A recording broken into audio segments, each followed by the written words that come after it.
Dari Sobat Film sini, nah kali ini kita akan mereview One Piece untuk chapter 1103 yang bener aja seperti prediksi kita beberapa saat lalu, di mana dua chapter penutup di tahun 2023 ini pasti bakal epic parah yang bener aja nih untuk keduanya. Ya, definisi peak action yang luar biasa. Di mana chapter 1102 kemarin yang menjadi chapter penutup legal lah di tahun 2023 ini ditutup dengan flashback terbaik seantero manga yang sangat-sangat menyayat hati sekali, dan sekarang chapter 1103 ditutup dengan kedatangan Kuma sang pahlawan di Pulau Eket untuk menyelamatkan anaknya yaitu Bone. Nah oke lah, kita akan masuk ke review langsung saja. Yang jangan lupa ya, ini review bukan recap, jadi tentu saja akan ada banyak sekali pendapat Devil No Mi di video ini. Kalau kalian cuma mau baca ulang chapternya, kan bisa baca langsung sendiri saja lah di website kesayangan kalian aja. Dan sebelum itu, saya juga mau berterima kasih dulu nih buat donatur setia dari Devil No Mi yang menjadi Devil Fruit user, Haki, bahkan Will of D.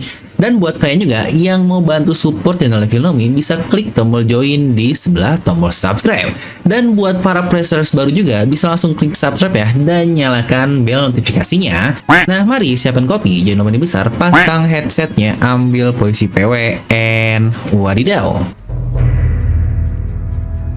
Dimana judul untuk chapter 1103 ini adalah Maafkan Aku. Nah ya, di sini pula kita mendapatkan color split dari seluruh kru topi jerami yang sedang menaiki Nagawa Monosuke. Dimana tepat seperti yang tadi saya bilang, ini adalah seluruh kru dari topi jerami, karena menurut saya dari kata-kata Luffy secara nggak langsung di penutupan Aquano kemarin, bisa dibilang Yamato dan Momonosuke benar-benar resmi join sebagai nakama dari topi jerami. Dimana untuk chapter sendiri dimulai tepat lanjutan dari chapter sebelumnya yang kita sudah kembali ke beberapa saat sebelum timeline utama, yaitu pasca Bone melihat memori dari ayahnya Kuma.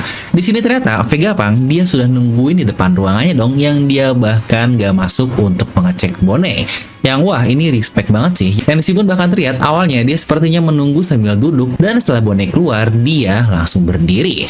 Kalau dilihat dari timelinenya, seharusnya ini pasca dari tim Luffy nyelamatin Vegapunk ya dari York dan yang lain-lainnya. Karena kalau misal sebelumnya nggak mungkin kan York cuma nawan Vegapunk doang, pasti dia pula akan ikut-ikutan untuk menawan Bone. Tapi ya karena Bone sedang terserap ke dalam memori dari ayahnya dan bahkan di dalam ruangan, makanya tim York dan Seraphim tidak sempat menangkap Bone pada saat itu, dan yang ada hanyalah Vegapunk di mode bayinya yang kita lihat sebelumnya juga. Karena nantinya Vegapunk pun berkata kalau dia diselamatkan oleh topi jerami.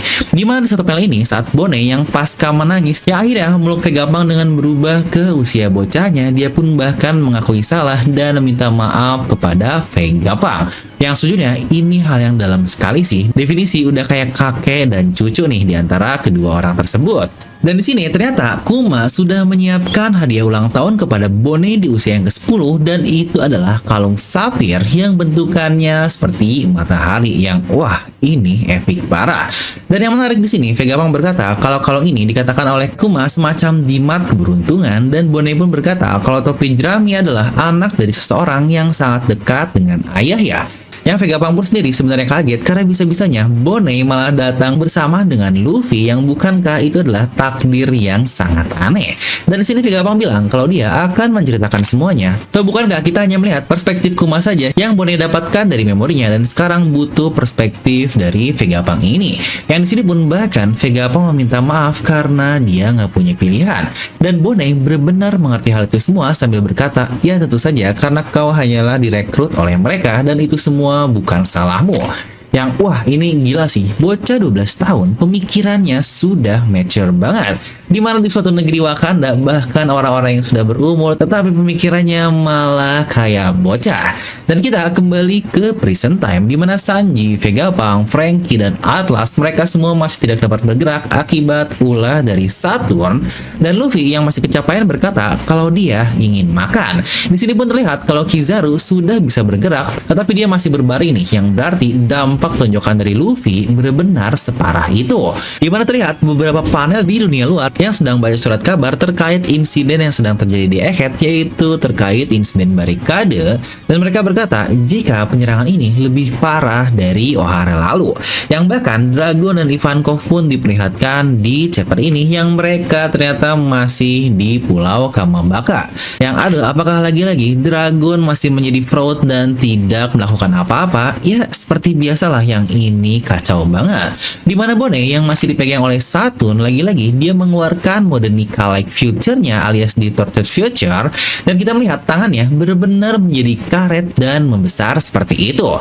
Tapi ia dapat dengan mudah dihentikan oleh Saturn, dan di sini pun Saturn terlihat cukup kaget karena ternyata bisa-bisanya bocah ini semacam berubah menjadi Nika. Bonnie pun bingung kenapa dia menjadi sangat lemah, yang alasannya pun kita dapatkan di chapter ini juga. Karena Bonnie sendiri mulai meragukan kebenaran dari Nika, jadi jika imajinasinya melemah, ya kekuatannya juga pasti akan melemah. Makanya Saturn berkata, kau benar-benar tidak tahu apa-apa tentang hal itu, dan dia pun berkata dalam hati, sepertinya Bone masih belum tahu ya hubungan antara Nika dan mode putih tadi dari topi jerami. Ya benar, seperti yang kita pernah bahas, Bone memang tidak tahu jika Luffy adalah Nika, yang padahal jika dia sudah bisa membayangkan hal itu, bukankah Bone akan semakin senang? Dan fakta baru pun terungkap, ternyata Saturn-lah seseorang yang memberikan Bone kemampuan buah iblis yang kita lihat. Itu pun tentu saja secara tidak langsung, dan makanya sangat masuk akal sekali kok bisa-bisanya Bone tahu-tahu memiliki kemampuan padahal dia selalu berada di dalam gereja dari Kuma tersebut. Dimana sesuai julukannya sebagai warrior god defense science, yang tentunya dia ini memang benar-benar sebagai seorang ilmuwan. Di sini Saturn bilang kalau dia sedang melakukan eksperimen untuk memberikan ekstrak dari buah iblis kepada bayi yang belum bisa makan secara benar, yang dari sisi itu eksperimennya bisa dibilang sebagai sukses, tapi lagi-lagi ini bukanlah buah iblis yang berguna. Saturn berkata jika kekuatannya adalah mengubah suatu masa depan dari objeknya, dan kemampuan ini akan semakin tertarget dan semakin mengerucut semakin usernya mengetahui tentang realita. Ya inilah alasan kenapa tadi dibilang jika kemampuan dari Bone ini melemah, karena realitas dari Bone yang saat ini pun dia merasa kalau Nika ini ada, tetapi dari dalam lubuk hatinya merasa jika Nika hanyalah sebuah legenda, jadi tentu saja kekuatan yang ditampilkan tidak benar-benar full power. Tapi lagi-lagi bagian ini akan kita bahas lebih lengkap di analisis nanti ya. Lalu terdapat hal menarik juga adalah di tengah-tengah insiden di antara Bone, Saturn, dan Angkatan Laut, Luffy bisa-bisanya makan yang entah datang dari mana makanannya, dan Angkatan Laut diminta untuk memasang batu laut kepada Luffy. Di sini pun Saturn melanjutkan kalau seseorang yang memberikan eksperimen ke istri ke-8 dari Mary Joyce yang kita ketahui adalah ibu dari Bone alias Ginny, tidak lain adalah Saturn ini sendiri. Ya walau sialnya itu adalah kegagalan karena efek samping dari Blue Sapphire malah keluar seperti yang kita lihat. Dan ternyata yang lebih parah lagi, efek ini malah menular ke anaknya yaitu Bone. Ya untuk lanjutannya kita semua tahu lah dari flashback sebelumnya. Yang apakah dengan hal ini, teori populer terkait jika Saturn adalah ayah kandung Bone itu menjadi sebuah kebenaran, karena ngapain juga dia memberikan eksperimen kepada Ginny ini. Karena yang menariknya di sini, Saturn awalnya tentu saja dia tidak berharap jika eksperimennya gagal, yang berarti sebenarnya dia nggak mau dong untuk membuat Ginny atau bahkan Bone anaknya harus menderita efek samping separah itu. Tapi ya bukankah seharusnya untuk percobaan ini seharusnya tidak dilakukan kepada manusia. Tapi ya seperti yang kita lihat juga di chapter ini, ketika dia dimarahi Vegapunk kalau semua hidup Kuma pada akhirnya rusak karena Saturn ini, dan disitu pun Saturn menjawab, "Hey, kau harus melihat dari perspektifku, bagaimana aku bisa berempati dengan seekor serangga." Jadi sosok manusia yang kita anggap itu tentu saja bagi para Tenryubito adalah hal yang berbeda, karena mereka menganggap manusia hanyalah seonggok serangga saja. Dan dari sini juga semakin terungkap sejak Kuma lahir sampai akhir hidupnya, ternyata dia ini bisa dibilang benar-benar menjadi objek dari Gorosei Saturn. Walau entah nih apakah Saturn tahu hubungan antara Kuma dengan Ginny, atau lagi-lagi itu semua karena takdir yang sangat buruk, karena akhirnya harus Ginny lah yang dibuat eksperimen oleh Saturn tersebut, yang ternyata Ginny ada hubungan dengan Kuma, ibarat berputar di dalam lingkaran setan. Dan ini dia nih yang menjadi penutup epik dari chapter kali ini, dimana prediksi kita semua pun benar. Kemana lagi coba Kuma pergi sejak chapter 1067 lalu kalau bukan ke Pulau Egghead. Dan tepat saat Bonai akan ditembak oleh para angkatan laut, Kuma pun mengeluarkan beamnya dan lagi-lagi saat dia akan diinjak oleh kaki dari Saiyan Saturn, Kuma teleport ke sebelahnya dan menahan serangan Saturn dengan tubuhnya yang wah ini epic parah. Momen Saturn mencoba menusuk Kuma ini bukankah vibes-nya sangat mirip sekali ketika Akainu yang nusuk es dan nyelamatin Luffy, tapi di sini Kuma menyelamatkan anaknya yaitu Bonai. Bedanya mungkin di sini Kuma bertahan dan menahan balik Saturn plus chapter juga ditutup dengan tangisan Bonai dan Kuma yang mau menunjuk Saturn tepat di mukanya. Yang gilanya tidak hanya menonjok biasa, tetapi dia menggunakan haki yang sangat jelas sekali terlihat dari tonjokannya. Ini pertama kalinya kita melihat Kuma melakukan serangan fisik padahal dia memiliki kemampuan dari Kyunikyo. Nah, dan kita akan masuk ke bagian analisis ya, yang jadi kesukaan dari kalian semua. Tapi buat kalian yang cuma butuh review, bisa langsung skip di bagian ini. Kita akan mulai dari kedatangan sang pahlawan alias Kuma, definisi ayah terbaik lah. Dan bukan ayah doang sih, dia ini definisi manusia terbaik yang pernah Oda ciptakan. Tapi saudara kalian, ada hal menarik juga loh, dimana di chapter 1071, di situ Oda membuat judul chapter The Hero Deploy yang tertuju buat Garp yang akan pergi ke Hachinosu. Tapi di chapter yang sama juga ternyata Kuma dalam keadaan terbang yang pastinya hero-nya juga akan terhubung ke Kuma ini. Karena tuh bukankah di sini Kuma sebagai pahlawan yang menyelamatkan anaknya. Dan sekarang adalah chapter 1103, di mana 600 chapter yang lalu alias di chapter 503 adalah momen yang sama ketika Luffy sudah menonjok seorang Tenryubito. Insiden bersejarah yang menurut Kuma tidak pernah terjadi selama beberapa abad lamanya, dan tempat juga seperti yang sudah pernah kita bahas di video paralel ini, ada banyak sekali kemiripan antara tiap arc yang ada, dan salah satunya adalah arc dari Sabandia Archipelago tadi, di mana sebelumnya dunia dikagetkan dengan seseorang yang berani menonjok Tenryubito, yang bahkan Kuma pun berkata sudah berabad-abad tidak ada yang berani melakukan hal tersebut, dan sekarang seseorang lagi menonjok sesuatu yang lebih tinggi dari Tenryubito, yaitu Gorosei. Yang apakah Kuma akan berhasil menonjoknya di chapter depan? Kira-kira menurut kalian gimana? Coba tuliskan di kolom komentar. Dimana bagian yang menarik di sini, Saturn terlihat sangat takut dan kaget bahkan sampai keringetan ketika akan ditonjok oleh Kuma. Yang menurut saya itu adalah hal yang sangat wajar sekali, karena di chapter lalu kita mengetahui dia meminta Vegapunk untuk menambahkan mode self-destruction kepada Kuma, dan Vegapunk pun bilang, apa kau segitu takutnya dengan Kuma? Ya iyalah, benar seperti yang kita lihat di chapter ini. Nah, terkait self-destruction ini akan kita bahas sebentar lagi ya, tapi di sini yang masih menjadi misteri, kok bisa ya Kuma datang ke Pulau Egghead padahal semua kesadarannya sudah hilang dan harusnya dia hanya bisa bergerak berdasarkan perintah atau program yang disimpan ke dalam otaknya saja. Makanya di sini Angkatan Laut pun sangat bingung kok otoritas chipnya tidak benar-benar bekerja. Dimana kalau kita lihat awal mula Kuma bereaksi itu di chapter 1067, dan itu pun chapter yang sama saat Bonai pingsan karena munculnya banyak serangga tersebut. Nah, apakah ada semacam insting nih dari Kuma yang tahu anaknya dalam bahaya pingsan, makanya dia akhirnya bergerak akan hal tersebut? Tapi mungkin akan jadi pertanyaan, loh bang, tapi kan kita udah melewati waktu selama 2 tahun, kok selama ini Kuma tidak bergerak-bergerak? Ya mungkin alasannya pun karena saat ini Kuma sudah diselamatkan dan ada di pihak revolusioner. Pasti mereka sudah mengubah beberapa program terkait otoritas chip dan mungkin beberapa hal lainnya. Makanya di chapter ini pula Dragon bilang kalau Kuma bergerak karena sisa-sisa dari instingnya saja. Dan jangan lupa Kuma ini sudah bersama mereka kurang lebih selama 1 bulan lah pasca penyerangan dari referee. Walaupun sebenarnya ini masih sangat aneh, kok bisa ya seperti itu? Karena orang-orang seperti Dragon, Akainu, mereka aja bingung kok Kuma masih bisa punya hasratnya sendiri, yang jangankan mereka, bahkan Saturn dan Vegapunk pun yang notabene memodifikasi Kuma saja sangat bingung sekali kok Kuma bisa-bisanya datang ke Pulau Egghead tanpa adanya suatu perintah.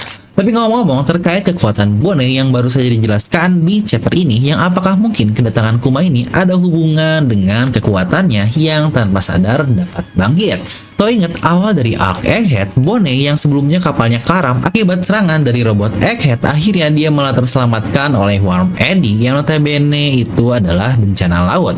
Yang kok bisa random banget ada sebuah bencana malah nolongin seorang bocah. Yang apakah itu ada hubungan dengan Boyolist Bonai yang seakan-akan dapat mengubah imajinasi menjadi sebuah realita? seperti Kuma yang datang dan seperti Bone juga yang akhirnya bisa berubah menjadi Nika. Ya dimana terkait bahasa ini, saya sudah membuat teori terkait jangan-jangan nama buah iblis Bone ini sebenarnya adalah hal yang berbeda dan skripnya pun sudah selesai sebelum chapter ini rilis, tapi ya setelah rilis ternyata teorinya masih cukup relevan dengan kata-kata Saturn tadi. Jadi untuk video rilisnya ditunggu saja ya di channel Devil Nomi, dan seperti biasa makanya subscribe dan nyalakan bel notifikasinya. Nah, lalu terkait perubahan Bone ini, di sini Saturn pun berkata kalau kenapa dia melemah karena imajinasi dan realitas alam bawah sadarnya merasa kalau Nika itu tidak benar-benar ada, dan kenapa Bone bisa merasa seperti itu. Ingat berkali-kali kita dilihatkan Bone sangat ingin bebas dan akan ditolong oleh Nika, tetapi dalam keadaan berbahaya seperti itu, Nika tidak kunjung datang dan menolong Bone ini. Makanya mungkin di alam bawah sadar Bone merasa kalau Nika hanyalah sebuah legenda saja, tepat seperti kata-kata Kuma di usia dewasanya yang kita lihat di chapter lalu. Dan jika nantinya Bone sudah sadar kalau Luffy adalah sosok Nika yang sebenarnya, apakah kemampuan Bone bukannya melemah lagi tetapi akan menjadi full power dan meningkat ke tingkat yang luar biasa? Yang sejujurnya untuk hal ini patut kita tunggu juga sih, karena pasti akan epic parah. Oh iya, dan mungkin juga banyak dari kalian yang akan merasa bukannya Kuma kehilangan sebelah mukanya bang dan kakinya saat melawan Akainu kemarin. Ya benar banget, tapi saya juga malah cukup sangsi apa hasil modifikasi tubuhnya itu membuat Kuma memiliki regenerasi tubuh yang luar biasa. Terus selain itu juga dia adalah seorang ras Bakenir, dan rasanya nggak mungkin ya Oda lupa menggambar hal seperti itu. Yang kira-kira kalau menurut kalian seperti apa, coba tuliskan di kolom komentar. Dan ini juga nih yang jadi pertanyaan kita semua yang mungkin akan terkesan bercandaan di chapter ini. Siapa sosok yang ngasih makan Baka Senjo kita alias Luffy? Yang sejujurnya ini adalah hal yang sangat penting sekali dan tidak bisa di skip begitu saja.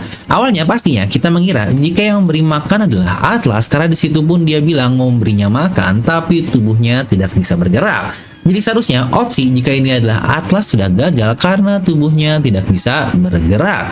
Ada juga yang prediksi jika yang memberi makan adalah Karibou, yang sejujurnya cukup masuk akal sih karena dia selama ini menghilang dan belum tahu ada di mana, walau memang terakhir terlihat ada di atas atau di pang record. Yang tidak aneh juga jika tahu-tahu dia ada di bagian bawah. Atau jangan-jangan yang memberinya makan adalah Admiral Kizaru. Ya benar, di chapter ini terlihat dia menyebut nama Sentomaru dan Bone, yang jelaslah dia sangat kenal sekali dengan keduanya. Kizaru juga tahu terkait Nika, selain pernah berdansa ala Nika, dia pula bertarung melawan Nika langsung di Pulau Egghead. Dan lihat pasca Saturn bilang siapa yang ngasih makan, kita dilihatin panel Kizaru loh dengan titik-titik yang bukankah itu sangat mencurigakan sekali. Dia sudah bisa bergerak, dan apakah dengan kemampuan cahaya dan kecepatan cahayanya, nggak aneh kan orang-orang bakal nggak sadar kalau mungkinkah Kizaru yang mentransfer makanan ke sebelah lokasi Luffy. Yang apakah ini akhirnya pemberontakan dari Kizaru benar-benar akan dimulai. Nah, lalu terkait apakah jangan-jangan Saturn memberi Jinny eksperimen karena ada hubungan lebih dalam seperti Tenryubito yang ingin menikahi Jinny adalah Saturn ini, itu pun pernah saya bahas di video terpisah. Jika kalian penasaran yang apakah Saturn taunya ayah dari Bone. Dan sebelumnya saya juga mau mengucapkan selamat Nataru nih, alias Natal dan Tahun Baru buat kalian yang merayakannya. Dan dalam rangka Nataru yang sangat identik dengan salju-saljuan, kami juga dari DNA Merchandise sudah merilis desain terbaru kami dari satu karakter bersalju ini yang membuat quotes paling the best antara One Piece. Manusia akan mati jika dia dilupakan. Ya benar, pasti kalian sudah bisa menebak jika orang ini adalah kata-kata dari Dr. Hiruluk. Nah, dalam rangka Nataru ini, desain spesial dari quotes Hiruluk hanya akan open untuk 25 pieces saja, dan spesial buat penonton setia YouTube dari Devil Nomi, kalian bisa menggunakan kode voucher berikut untuk pembelian Shopee dan kalian bisa hemat sampai Rp40.000. Nah, yuk buruan, siapa yang cepat dia akan mendapatkan desain spesial dari quotes terbaik ini. Dan kita masuk ke sesi terakhir dari review ini, yaitu pendapat saya sendiri alias Devil Nomi. Dimana menurut saya ini adalah definisi big fiction yang sudah dibahas di awal tadi. Akhirnya penantian kita semua terwujud sejak flashback super kelam ini yang udah sajikan kepada kita selama 7 chapter sejak chapter 1095 lalu. Yang apakah ini saatnya bagi Kuma untuk dapat balas dendam ke seseorang yang merusak hidupnya?